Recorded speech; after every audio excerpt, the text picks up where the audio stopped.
Stop waiting to feel inspired because the boring leads to the dream. The New York Knicks, Jalen Brunson, and Kobe Bryant. The reason that I want you guys to care is not because I want you to care about basketball. It's because I want you to care about the shape of the story. The MVP, captain of the New York Knicks, Jalen Brunson. He is barely 6 foot. He has been told he is not good enough, not fast enough. He waited over half a century for success. Kobe Bryant used to do tap lessons so that he could become lighter on his feet. He studied cheetahs so that he could refine his fadeaway. And the thought of being an overnight success? No. It's the unglamorous, the hours and hours that go into unrewarded work. Then Kobe Bryant met Michael Jackson and he realized he wasn't even working hard. We need to take notes from these people. Welcome to Process the Podcast, a meeting of creative minds. Let's dive in. Hello, you guys. Welcome back to Process the Podcast. I'm your host, Arielle Thomas, motion director, founder of creative content agency Cinematom. I am a social strategist. This episode's going to be interesting. It's titled Creatives are the New Athletes, which is something kind of wild for me to say. But since the New York Knicks have won, my motivation and my skill level and having the New York Knicks in my feed has completely changed my life. And I really want to break this down for you. Yes, it's only been 2 weeks, but in those 2 weeks, I have been able to lay foundations and have an outlook of hard work that I have been searching for quite a while. So let's tuck into this. If you're new here, Process the Podcast, it's a show where I interview my favorite creatives all about their unique creative process. And you guys are about to see something occur within this show. Nothing will change about the show, but the way that I talk about the show is going to change. And I think I just need to reposition it. That is going to come with a lot of discipline. You're going to see a lot more of me on socials if you follow my own personal socials. And you're also going to see a little bit more choice, pointy, directive decisions being made, that this is a show about creative entrepreneurship with a flair of self-development, rather than being a show all about creatives' unique creative process, which sits in the banner of fashion arts. If you're aware of the economy right now, you know that there's very little money sitting in fashion arts and podcasts are expensive to run, whereas there is quite a bit of funding sitting in available parallels and verticals that I want to explore within business, self-development, and creative entrepreneurship. So bear with me while I work through that, and you guys might see some polls and stuff, or like if you're in the group chat, just asking for your advice a little bit about what we're going to do with the show and how we move into the new financial year, because there have been some changes. I'm not ready to talk about the changes as such, but I am very ready to talk about the discipline that has occurred when these changes kind of came about. And serendipitously, the Knicks won. So let's dive into this episode. The New York Knicks. I have not necessarily been an avid sports fan. I've loved sports for my whole life. I've played sports my whole life, but only in the past couple of months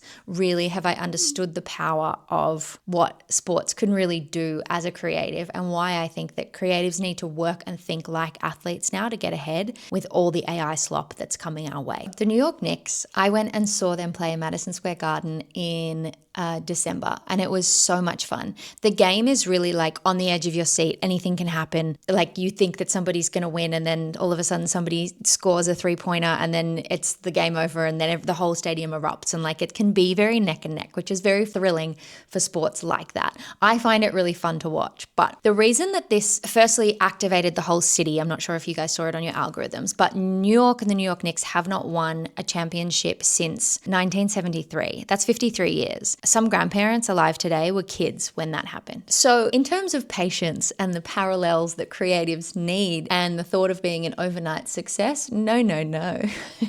We need to have patience. And that is something that the New York Knicks audience and community have in spades. They have waited over half a century for success. The MVP, captain of the New York Knicks, Jalen Brunson. He's 29 years old and he is barely 6 foot. He is in a league where people are 6'6" plus. And his entire life he has been told he is not good enough, not fast enough. Jalen Brunson's good, but his whole life has been but this, but that. When you look at what that actually takes when somebody is that height and now as good as he is, the man has very actively put in his 10,000 hours. The resilience that takes. He kind of has these similarities from Kobe. Kobe Bryant is renowned for being in the gym at 5 a.m., outworking, outperforming, out training. The man did tap dance lessons one summer just because he wanted to learn how to be lighter on his feet. The way that the discipline element comes into this is crazy. A couple of times Jalen Brunson mentioned that his dad used to play for the New York Knicks, would train him in the summers and make him train in the New York heat, which is probably like 40 to 45 degrees sometimes, because when you train in the heat and you're able to work and do your drills and be an athlete in that kind of heat, and then when you get into a game and you're sweating and and like everything, all the distractions, like that kind of resilience, it's not a problem because you've already trained in that heat. Like that's not a problem for you. So there's things about these parallels around hard work that athletes kind of spit out when they're on your algorithm that really remind us of, firstly, what people are capable of, but second, how it feels when you're told that you can't do something and you basically spend your entire adult life trying to prove them wrong. I don't know about you guys, but there is so much in my algorithm at the moment that is like, you need to be doing these 5 prompts. If you're spending 5 hours video editing, you're an idiot. Like it's so aggressive and so mean that if I'm not self-optimizing, being the best I can be mentally, like if I'm not researching and figuring out the hacks of how to figure it, like, oh my God, I just need to do the work. And yes, there'll be shortcuts. And yes, we can talk about that and I'll do another AI episode soon. But there are things about having sports in your algorithm that have been so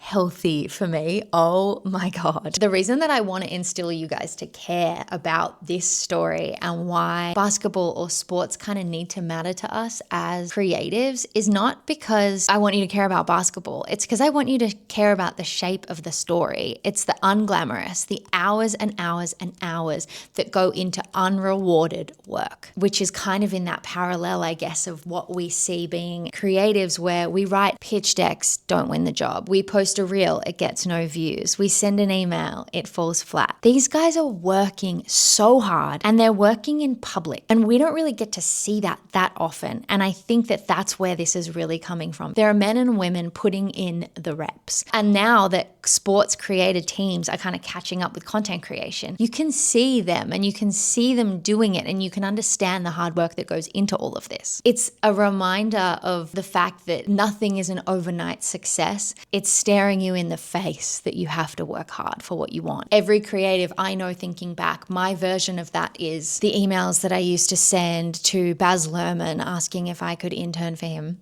They were like, there's like 3 of us here. There was Baz, Catherine, and then they had an assistant. They were like, we don't do internships. Like, what are you talking about? And I was like, I just really want to learn, like, please. And that fell very flat. The old like Canva decks in COVID that I used to send, trying to drum up work. I pitched to like Meat Smith, this like really cool butcher in COVID, like, can we do a cooking show? And whatever sales you get from the cooking show, like we can do an affiliate link, and like whoever buys stuff, like you don't have to pay us, like we'll just take a cut like from whatever profits the work generates. It's like I was so keen and trying to think so out the box and like do all this stuff. Like to this day, I'm waiting on a huge pitch from the team and a very, very prolific title that I'm trying to get in the door with. But like, I'm just like, like please. The reps, I'm doing the reps and the work. The team are putting out reels, like we're working really hard on process. There's so much work going into it. But I think I'm in the middle of my 53 years, you know, like I'm in the trenches and I'm doing the work. And I think that you all are too, because otherwise you wouldn't be listening to this show. Like we're absorbing and we're understanding just what this climate is together. And I think it kind of ties back to obviously the process. Getting around the New York Knicks is a reminder that the wait is all a part of it. The process and the hard work and the dedication and the community that you build around whatever you're putting out right now is all just a part of the game. Creatives have to be the new athletes, not as a flex, as a literal job description. I think that athletes now in this day and age, with how competitive it is and over how kind of much we've got going on, especially with the AI thing, a creative and an athlete now do the same job, right? We perform a craft, we do it under pressure, we do it on a schedule, we do it in public, we do it when we're tired, and then we get up and we do it all again tomorrow. What we borrowed from athletes is essentially the reps, the training block of time that we need that we've like mapped out, a coach, a tape of yourself to actually like watch back how you operate and how you move, thinking about, oh, why did I do it like that? Or that's interesting that came out like that, or the criticism that comes with all of it. We think think we borrowed that, but we didn't. What we do need to borrow from athletes is that we think that inspiration is the key goal. It's not, it's the engine. Athletes don't have inspiration. They're not working and training because they're inspired. They're working and training because it's the discipline, and like that is the work. That's the engine. Like how many times a week? I think they play twice a week sometimes. When you play twice a week, cool. Like what else is happening in your week? Like you put in the work, off season, like all of that, recalibrating, letting the muscles rest, letting the mind rest. Like we're kind of in this symbiosis that we really need to take a bit more of an awareness from. So ask yourself, as I am asking myself, do you train for your craft, or are you just running on deadlines? Because I think I've been just running on deadlines, but because of all of these enormous shifts that are happening, I'm finally able to train on my craft and take a step back and like actually work on it, tinker with it, play with it, see how things come out. It's essentially like a test shoot or a spec out or whatever, but I think I have been so caught up in the actual deadline that I forgot to zoom out and treat myself like an athlete/artist too. I want to talk about Kobe Bryant. Rest his soul. Kobe and his daughter passed away in a helicopter accident. Some of Kobe Bryant's clips are some of the most inspiring that you can really see. He made the work look so boring and the lifestyle look so boring that you just thought, wow, I better catch up. Like I don't even come close to that discipline. And then Kobe Bryant met Michael Jackson and he realized he wasn't even working hard. So Kobe really instilled in everybody the 4 a.m. start, showing up and putting in the shots before anybody else was awake. Not for the game, because it was Tuesday. He was obsessed with the parts that nobody clapped for and perfecting those, the footwork, the reps, the drills over and over and over again until it wasn't a decision anymore. It was just a reflex. He used to do tap lessons in the summer so that he could become lighter on his feet. He studied cheetahs on a nature documentary so that he could refine his fadeaway. Like he is so curious and so dedicated to being the best in the world. We need to take notes from these people. Kobe's quotes are along the lines of great things come from the work that nobody sees you do. And in this age of being so overexposed, oh, if I don't capture it or post it on stories, did it even happen? Yes, because that is the work. Michael Jackson basically mentored Kobe Bryant, and the thing that Jackson gave him was not motivation, it was a method. Michael Jackson studied everybody. He studied Fred Astaire, like all of the greats. He pulled apart the Beatles note by note so that he could fully understand how they built their songs. He studied James Brown, Fred Astaire, Gene Kelly, and could point at his own moves and say, this is where I got that, and that's how this whole thing culminated. It's kind of that thing like still like an artist. That's the premise. He could actively say, that's where I got this one, that's where I got this one, to then culminate himself, which I think is so cool. The lesson that Michael Jackson then handed Kobe was that your curiosity is your greatest gift and use it to expand your scope. So study all the greats, learn what made them work and learn what made them fail, essentially. Then take the pieces and make something out of it that's yours. Kobe Bryant used to get accused from stealing people's moves all the time, and he did. He never denied it. He was like, yeah, like, and they're the greats. Like, give me more. How do I become more curious? And it was deconstruction. It's not a bolt of lightning. It's deconstruction. You take the greats apart and you rebuild yourself out of those parts. And I just think that that is so interesting because we don't see creatives speak like that. Filmmakers are sort of like, oh, you're influenced by this, you're influenced by that. Fashion designers are like, oh, I'm influenced by this. But they don't actively like say, I'm obsessed with this and this is how this came to be. They sort of treat it like it's flippant because I think that that's what's sort of been taught to be cool. But what it takes to be great is a lot more than cool. What I lose sight of sometimes, especially in filmmaking and editing and TikToks and drafts and Christmas commercials and spreadsheets of all the product that we do and photo shoots, whatever the number is that you believe in, whether it's 10,000 images, 10,000 hours, 10,000 shots, 10,000 drafts of a script that you're writing. Mastery is in volume and you have to do the reps. You can't fake doing the reps and you can't just do it overnight. Kobe's whole edge was that he simply put up more attempts than the people that he was beating. And there's something that I loved around confidence that came out in the press releases, those media rooms where they're all in there and they're like just sitting down at the microphone. They're like, how are you so confident? And they were like, well, my confidence comes from my work ethic. And that hit me like a ton of bricks. Like how amazing to be great and know that you can be that great. 10,000 hours is not a tax on getting good. It's not the price that you pay on getting good. It's the privilege of getting good and spending your time doing the work and putting in the work to be the best at your craft.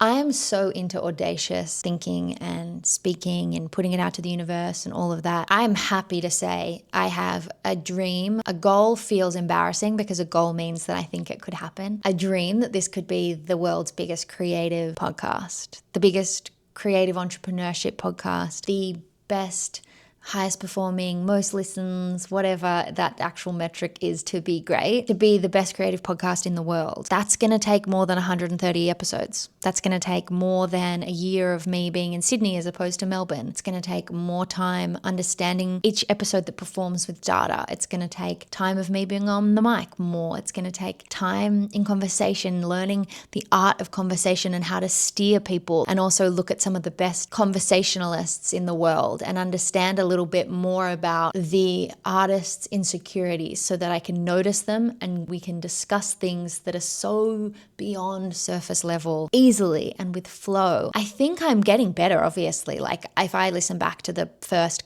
10 episodes, I am 1,000 times better, but it's in public. And I'm really competitive, so I love that thing of like, well, there's always going to be somebody up earlier than you. There's always somebody doing more work than you and all of that. While yes, I'm very calm on guys, go easy on yourself. Like you're creatives, this world is crazy. Like let's be kind to ourselves. There is. Bottom line, there's always going to be somebody more hungry, more ambitious than you. Someone else will get the job. And that can really hurt or it can motivate you. And for me, I don't know about you guys, but I'm motivated.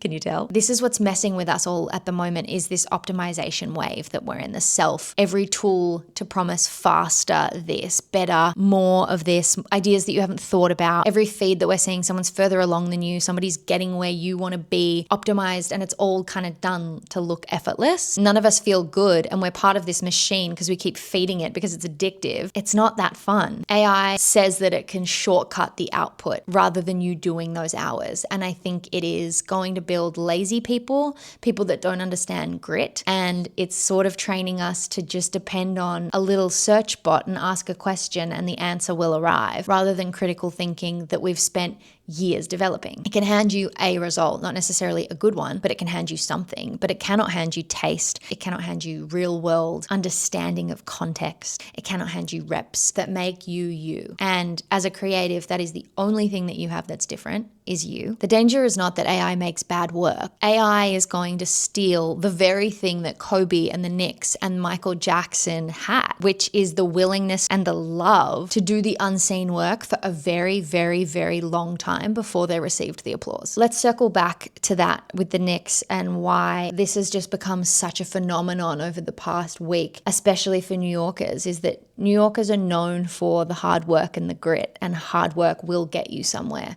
And I think post-COVID, the city lost its spark a little bit, all of that. People genuinely are losing their way. They're desperate for connection. That feeling again that not only are they all in this together, or that life can have that spark and that magic if you literally just believe in something. For a while there, I'm not sure that we really had that much as a collective to believe in, because we got so separated. Everyone is either this or that. That saying that's come out of it, like my mayor is a Muslim, my bagel is Jewish, and my Christian is Dior. It's so iconic because we've been pegged against each other in the media for a really long time. And then we've been self-optimizing to now not feel good enough about ourselves. And now with AI taking jobs and all of that, like people are losing purpose. However, the Knicks gave people purpose because they needed to feel like they belonged to something, that no matter what they were doing, if they just showed up, that was enough. Under the surface, it's made everybody's hardships feel that little bit more okay, because be patient, work hard, keep your head down, all will be well, your day will come, is what life is kind of all about when we're thinking of us as a human collective. It's a really nice adage to think about. Kobe got up at 4. Michael Jackson was meticulous and studied the greats and rebuilt himself. None of that was optimized by AI. All of it was earned. And it was earned by the human body being pushed to limits, and the mind and the relationship that we have with the self to get out of bed or to study or to do what we need to do. So treat yourself like an athlete, build a routine, watch your own tapes essentially, and study everyone that you admire to steal like a craftsman. If any of that sounds like something that you want to do, amazing, because I'm over here doing it. I think it is really the reps where nobody is watching that we need to romanticize. literally the process. And although, 100 people are like, great, I'm going to document that, because people love to also document the process. But we have to get excited about the boring again, because the boring leads to the dream, whatever the dream is. Sometimes I felt like I was just like pushing papers around. I was just fucking emailing, like it was just so dull there for a moment. Now with this kind of newfound appreciation and fandom for the New York Knicks, not only do I really admire humans and like the psychology of what's actually happening to humanity, it's given me a bit of faith. I'm also just hyper aware of the digital, like you got a door, you got a gym, like David Goggins style, kind of toxic optimization and all of that, versus just knowing yourself, knowing your body and knowing the goal and stripping everything else back to really simplify, to just get after what you want. I need to work towards doing less and doing the few things that I really, really want well. There will be an episode of The Great Strip Back that is Cinematom to focus on what I and the team really want, but that will come soon. But it is a really exciting time, because getting around the weight and reading the quiet areas of, oh, nothing's happening, those quiet downtimes as the time where you get really good. They're the 53 years. They are the process. They are the part of the story that makes the win something, because you worked so hard for this. So creatives, I guess, have to be the new athletes, because in this wild world, what else can we be? Stop waiting to feel inspired. It doesn't work like that. It's discipline. Stop trying to optimize the work down to you literally doing nothing yourself. That's not really what the point of this is. And go put in your hours. The win is 53 years of putting in the work. The win is 10,000 hours. I've probably already done 5 years worth of the work. I'm really proud of myself with that. I don't know how many hours that is, but it's across all sorts of things. If we were to break down my 10,000 hours in directing, my 10,000 hours in podcasting, I'm not sure how long or how many I've got under my belt, but maybe I'm at 1,000 of podcasting. I've got a ways to go till I can claim that I am the best I can be. I think that is a really inspiring place to start. I would like to invite all of you to have a look at like Jalen Brunson, New York Knicks on Instagram or whatever, just so that you can kind of start to feel the magic in what happened. And although you might be like, Arielle, this is not a sports podcast. No, it's not. It's a creative entrepreneurship. See what I did there? It's our new vibe. I know that I have the privilege of inspiring a lot of people on their creative journey when you guys listen to the pod. And that's where I'm at. I see Jalen Brunson pop up and I'm like, I'm going to watch that. Or I see Kobe pop up on my algorithm. I'm there. I'm watching it, because they're the men that I'm really like looking up to at the moment. Despite everything and all the pressure that they were under, they are the best in the world. I don't know about you guys, but I'm not here to fuck spiders. I don't want process to just like be a flash in the pan project. I kind of want it to go somewhere. I kind of want to be great. So let's get at it. My reps at the moment as a business owner look like spending a little bit more time in the spreadsheets and our finance. They are studying things a little bit more beautiful than what my algorithm can spit out. The most beauty I get in the algorithm is that like really gorgeous American girl that like speaks her poetry. I don't even know if you guys know who I'm talking about, but she's really good. I don't want that. I want like Mary Oliver's devotions. I want like true heart pouring out of you on paper. Like I want lustful. I want the greats. I want to study human emotion so that I can become a much better director.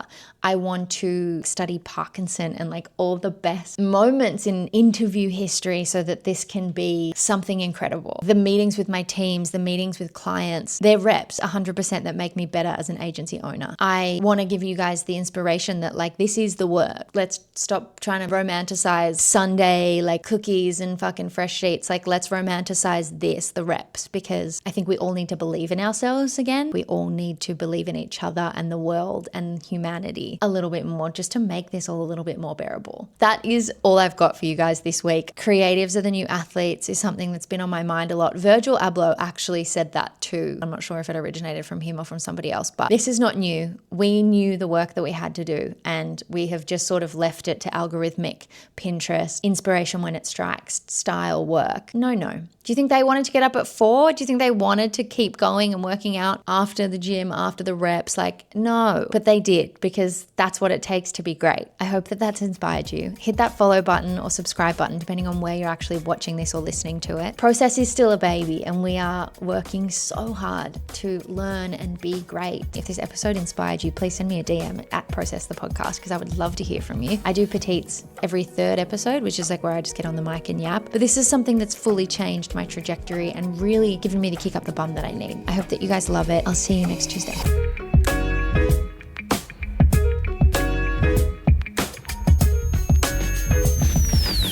This podcast is a Tom production recorded on Aboriginal land.